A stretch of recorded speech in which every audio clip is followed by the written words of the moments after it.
Good morning mga kamaster, tayo ay mag home service repair dito sa Ocean Grill. Tara, panoorin nyo kung paano natin i-repair yung mga appliances. Ito pala yung ating sugid na customer, si ma'am. So ito yung i-repair natin.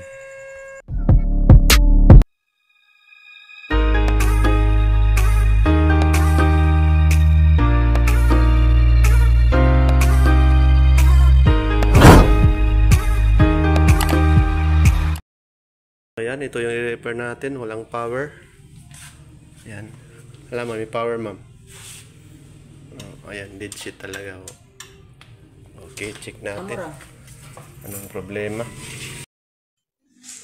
Ayan, okay na. Chinik natin to. May continuity yung dalawa.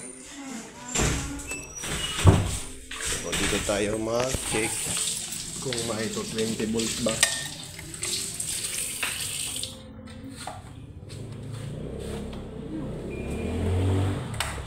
Easy. Ayan, meron.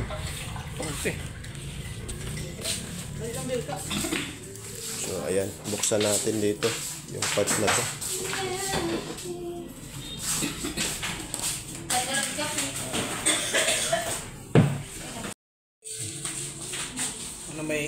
Ayan mga kamaster. Ayan mga master, walang power.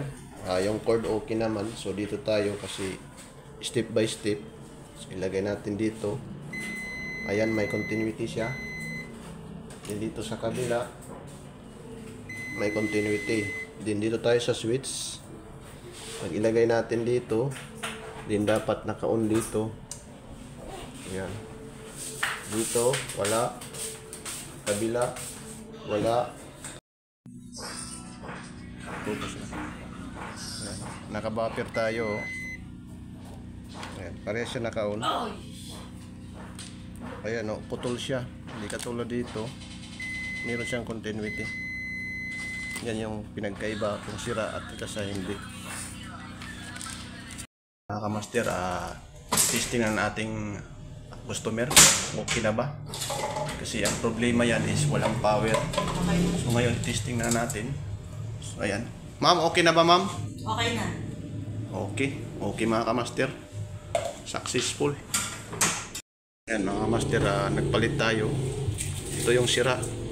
Black yung kulay kasi wala tayong mahanap na kapareha.